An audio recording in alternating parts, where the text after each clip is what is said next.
여러분 안녕하십니까? 동해지방해양경찰청은 오늘 새벽 해군 청해진함 무인 잠수정을 독도 인근 사고 해역에 투입해 수색하던 중 실종자 1명을 추가로 발견했다고 밝혔습니다. 발견된 시신은 수색 초기 단계에서 발 부분이 확인됐지만 헬기 인양 과정에서 유실됐던 실종자로 추정됩니다.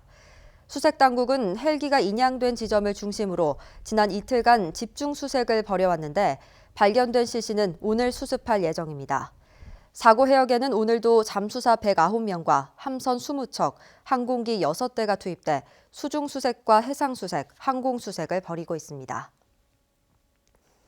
지난 2일 경주 간포항 앞바다에서 발생한 어선 전복 사고를 수사 중인 포항해양경찰서는 CCTV 등을 확인한 결과 사고 당시 인근 해역을 지나던 대형 화물 예인선이 어선을 들이받은 정황이 확인됐다고 밝혔습니다.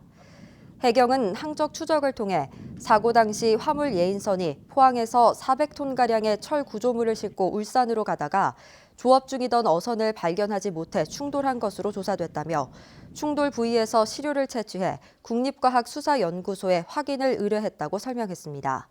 또 화물 예인선이 충돌 사고 사실을 알고도 안전조치를 하지 않고 도주했는지 등 뺑소니 혐의 여부에 대해서도 조사하고 있습니다. 생활쓰레기 자원화 시설 SRF는 쓰레기를 태워 에너지를 만드는 시설입니다. 포항 호동에서도 지난 2월부터 해당 시설이 가동되면서 인근 주민들의 반발이 거세지고 있는데요. SRF 시설을 둘러싼 갈등을 해결할 방법은 없는 걸까요? 이규설 기자가 고민해봤습니다. 쓰레기를 태우면 당연히 환경오염 물질이 나옵니다. 정화장치를 통해 배출되기 때문에 오염물질 배출량은 기준치 이하로 관리되지만 기준치 이하라는 것이 유해하지 않다거나 불안하지 않다는 뜻은 아닙니다. 포항시의 입장은 오염물질 배출량은 기준치 이하이고 현행법상 굴뚝을 높여달라는 주민 요구를 수용할 수 있는 방법은 없다는 겁니다. 굴뚝 높이라는 것이 지금 34m가 되게 된 것은 그 항공 5구역이기 때문에 66m밖에 할 수가 없으니까 그렇게 된 것이고 이 100m다, 150m다라고 이야기하는 것은 법규에 맞지 않는 이야기다. 그렇게 강제되어 있는 것이 아니다. 반면 주민들은 기준치 이하라 하더라도 다이옥신을 내뿜는 굴뚝이 우리 동네에 있으니 원인을 제공한 시에서 마음 편히 생활할 수 있도록 근본 대책을 마련하라는 입장입니다.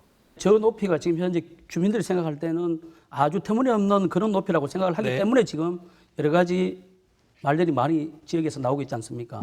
그러면 전 문제를 풀려면 일단 상위법인 고도제한법, 국방부든지 우리가 항공전단이든지 가서 이런 지역 주민들의 삶의 질 향상을 위해서 우리가 이런 비행 고도 제한 구역에 있지만 어떠한 우리 굴뚝 높이를 제 기준에 또 해서 보완을 해서 올리든지. 그럼 SRF 시설을 먼저 가동한 다른 지역에서는 어떻게 하고 있을까요? 지난 2000년부터 양천구와 노원구, 강남구 등 세 곳에서 SRF 시설을 운영하고 있는 서울시는 다양한 모니터링을 통해 주민 건강을 관리하고 있습니다. 특히 특정한 오염원이 없는 서울 지역 6곳을 참고 지점으로 지정하고 SRF 시설이 있는 곳과 비교 조사를 통해 주민들이 심리적인 부담을 덜 수 있도록 노력하고 있습니다. 대기 중 오염물질 농도 분석 같은 경우는 이제 1년에 2회에서 3회 정도 이제 진행을 하고 있는 상태이고요. 그리고 그 인체 검사 같은 경우는 1년에 한 번 정도 진행을 하고 있습니다. 지금 포항에서는 아직 이런 조사가 없었단 말씀이신 거죠? 그렇죠. 네. 포항시도 주민과 사업자, 전문가로 구성된 민관협의회를 구성해 활동을 시작했지만 주민들의 요구를 충족시킬 수 있는 방법을 찾지 못하고 있습니다.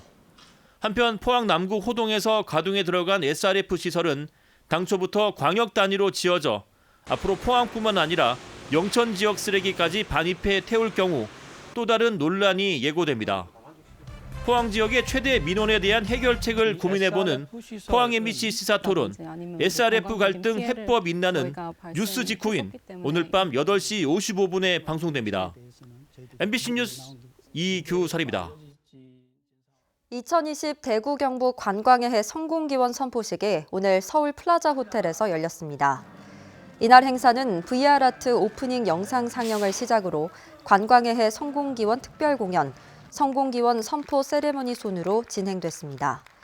2020년 대구 경북 관광의 해 사업은 대구의 매력적인 도시관광 자원과 경북의 전통 역사 문화 자원의 강점을 결합해 국내외 관광객을 대구 경북으로 유치하는 사업입니다.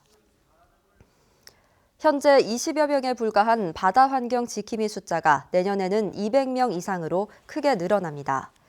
경상북도는 내년부터 바다 환경 지킴이에 대한 국비 보조율이 기존 30%에서 50%로 확대되면서 해양 쓰레기 투기 감시와 수거를 담당할 전담 인력을 더 뽑기로 했습니다.